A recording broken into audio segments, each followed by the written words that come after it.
மக்களே, நடிகர் விஜய் அறிவித்த இலவசங்களில் 3 இலவசங்கள் மட்டும் லட்ச கோடி மேல் செல்கின்றது.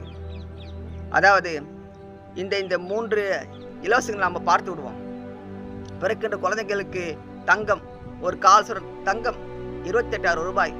ஒரு நாளைக்கு 2130 குழந்தைகள் பிறக்கின்றன. மாதம் 65,000 குழந்தைகள்.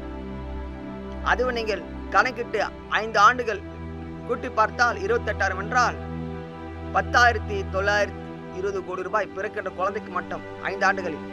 ஏழை பெண்களுக்கு ஒரு சொர நகை, அது ஒரு 30,000 கோடி சேர்த்துக் கொள்ளுங்கள். அனைவருக்கும் 2 சக்கர மோட்டார் வாகனம். மொத்தமாக இந்த 3 இலவசங்கள் மட்டும் 1 லட்சம் கோடி தேவைப்படுகிறது. விஜய் அறிவித்தது இலவசங்கள். வருவாய் ஈட்டக்கூடிய திட்டங்களுக்கு செயல்படுத்த கூறவில்லை, அறிவிக்கவில்லை. அனைத்துமே இலவசங்கள். அரசுக்கு வருகின்ற வரி 2.5 லட்சம் கோடி. 2.5 லட்சம் கோடி தான். அதிலும் ஆண்டுக்கு 1 லட்சம் கோடி ரூபாய் வட்டியை கட்டுகின்றார்கள். மீதி இருப்பது 1.5 லட்சம் கோடி தான். இந்த 3 இலவசத்திற்கு மட்டும் 1 லட்சம் கோடி என்றால் இந்த மக்களுக்கு செய்கிற அடிப்படை தேவைகளுக்கு உண்டான பணம் எங்கிருந்து எடுப்பார்கள்? ஒன்றுமே கிடையாது. நாம் முதலில் அறிந்து கொள்ள வேண்டும். மக்களாகிய நாம் இலவசத்தை நம்பி இவன் வந்தால் நமக்கு நல்லது செய்வான் என்று நீங்கள் ஓட்டு போட்டதனால் இந்த 5 ஆண்டுகளில் 6 மாதத்தில் நாம் பெரும் கஷ்டங்களை அனுபவிக்கப் போகின்றோம். நடிகர் விஜய் ஒன்றும் ஏழை அல்ல, பணக்காரர். மக்களாக நாம் தான் இங்கு ஏழைகள்.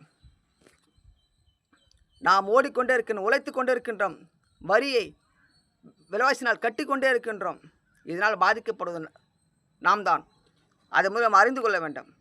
தந்தை காமராஜர், எடப்பாடி இருக்கும் வரை 5 லட்சம் கோடி தான் இருந்தது கடன் சுமை. ஸ்டாலின் வந்த பிறகு 5 லட்சம் கோடி ரூபாய் கடன் சுமை பெற்றிருக்கின்றார். அந்த சுமையாக்கி இருக்கின்றார். மொத்தம் 10 லட்சம் கோடி ரூபாய். அரசுக்கு வருகின்ற வருவாயை 2 லட்சம் கோடி தான். இப்படியெல்லாம் இருந்தால், இலவசத்தை நம்பி இருந்தால், அந்த இலவசத்து கொடுக்கின்ற வாங்குகின்ற நாம், அதனால் 5 ஆண்டுகளில் நாம் தான் கஷ்டப்பட போகின்றோம். வீட்டில் நீண்ட நாட்கள் பொருளாதாரம் வர வேண்டிய திட்டங்கள் வருவாய் வேண்டுமா? இல்லை, இலவசத்தை பெற்றுக்கொண்டு 5 ஆண்டுகளில் நாம் ஓடிக்கொண்டு கஷ்டப்பட்டு கொண்டு லோன்கள் வாங்கி கொண்டு கடனில் வாங்கி கொண்டு வட்டி கட்டிக்கொண்டு லோனில் வாழ வேண்டும் என்பதை நீங்கள் தான் முடிவு செய்ய வேண்டும்.